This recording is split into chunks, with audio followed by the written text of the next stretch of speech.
I've got a theory about the monster we're looking at today. Just a little idea, but we'll get to that. For now, we're trudging through the foggy and waterlogged swamp areas looking to pick a fight with a bloodsucker. Zenith Baruragaru, released alongside Gravios towards the end of Frontier's life, is going to be our quarry today. It's a monster that uses its leech-like tongue to trap other bird wyverns and even hunters to drain them of their blood and use that in an offensive against you. So what are we looking at when this thing gets thrown into the Zenith blender? Well, it's a pretty nightmarish sight. The original Baru was no looker of course, but it had its own elegance in a creepy way, and elegance is the last word I'm thinking when this Zenith rears its head. Fangs have completely overtaken its face, distorting and distending through the skin, the eyes are almost completely covered, and the mouth and tongue themselves have completely swollen. What a mess. I love it, but what a mess. As we mentioned, the main form of offense this slippery leviathan employs is the dexterous tongue. It's barbed, not necessarily for your pleasure, and most attacks that hit will pin your hunter at the start. From here, you'll have to mash out of being incapacitated whilst being drained of blood, and regardless of success, Baru will be able to use that blood to boost itself up. This is what functionally replaces the rage mode of the beast. You'll have to contend with an onslaught of pinning attacks, and if the thing gets even a drop of blood, it powers up significantly. However, this comes with an upside. If you manage to dance around the monster's attempts to pin you down, you'll be rewarded with more frequent exhaustion states. Baru will sit still with the tongue out, drooling, wide open for any attacks, and you'll deny it the ability to use the blood in any way offensively. If you screw up, however, you'll see the skin split open and fill with crimson, much like a blood bag, and all attacks that use water will use blood instead. It's fucking metal. We've had blood adjacent effects in mainline with bleeding being introduced, but never any attacks specifically using blood. The effect is one that I think we need to see added in some way, since any blood attacks that strike you cause your weapon sharpness to fall dramatically, and you'll see some new attacks added to the pool when you get the old blood sloppy from the Leviathan. There's a lot of things to talk about here, so we'll start with the other major change from the base species. See, Baru in G rank had 3 different quests, one in the desert, one in the swamp, and one in the jungle. Each had the endemic bird wyvern raptor roaming around, so in order, Gendrome, Iodrome, and Velocidrome.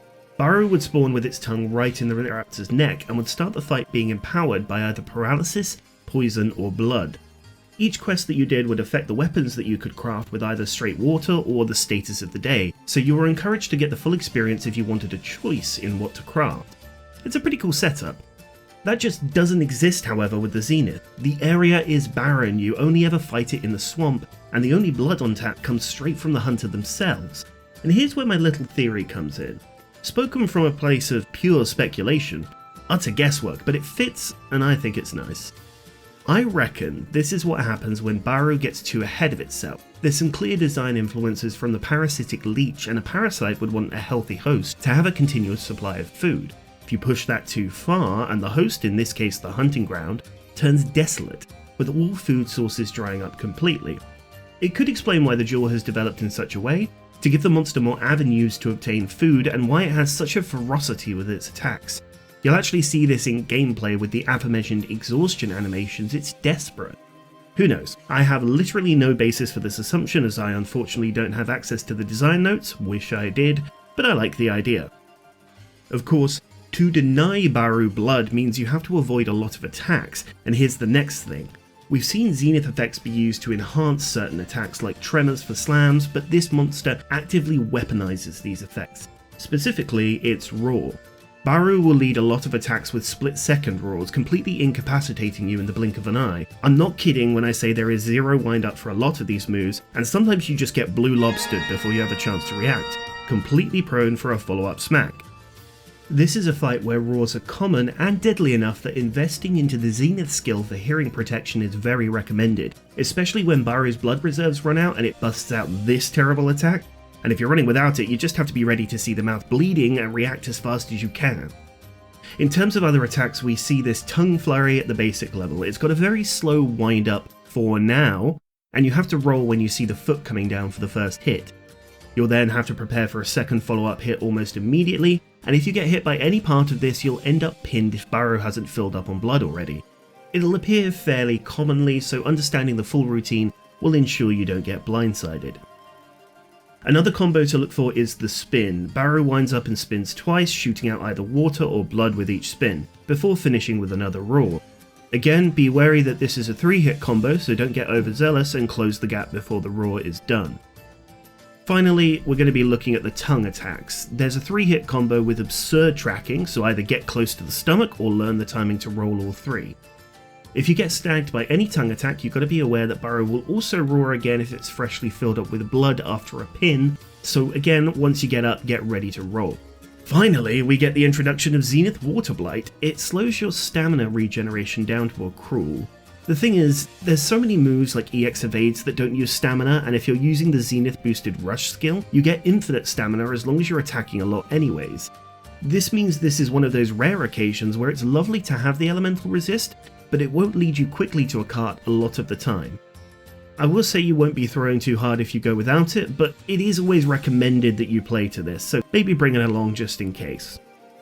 Man, at this point in writing the script, I didn't expect to be having so much fun talking about this guy, so let's step up and move on to what we get at G rank 400. Baru has a lot of scary ways to pin you down, and it will get a new one at this rank. It'll aim its head towards its flank and flash the tongue around. You have a relatively simple response to this one. You either roll out of range, or I've found that guarding a single point of the attack is enough to resist the rest. If you roll and you're still within the range, you will still seem to get tagged. That's the only addition we see at G rank 400, but in a rare change, we do actually get a new addition at G rank 600. The tongue combo now loses its windup. Baru will simply go into his stance quick as anything before the same combo plays out. You'll more than likely get outplayed by this when you're moving up the ranks, but you will eventually adapt to it. It's fairly simple. That's all, but it's a pretty significant change that you'll have to adjust to.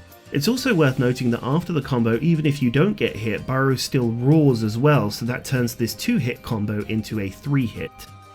G rank 800 is our final pit stop on this ride. Baru is evil at this point, with every trick in the book to instantly hit, roar, stun or pin you, and it'll stop at nothing to achieve these ends. It also gets a big new attack in this 3-hit combo, but it's nothing fancy. You can guard the tongue sweeps, but there is a decent delay on the final tongue slam, and it does a quite frankly idiotic amount of damage compared to a lot of other attacks, so just make sure you delay your roll until you see the head begin to descend. Learn all this stuff, and you'll be well prepared for a hell of a fight ahead of you. Coming off of the Zenith Espinasse research where the moveset wasn't as varied or brand new, they gave Baruragaru a ton of new ways to screw with you from my experience. The roars as well, not just being there as a signifier for the monster's mood, but a whole weapon in of itself was an infuriating but brilliant move, showing that you didn't even need physical contact to sign your own death warrant. Impressive and, I reckon, quite underrated. Zenith Baruragaru. This concludes the Wetlands report covering the monsters of the forests and swamps of the Mesoporta region.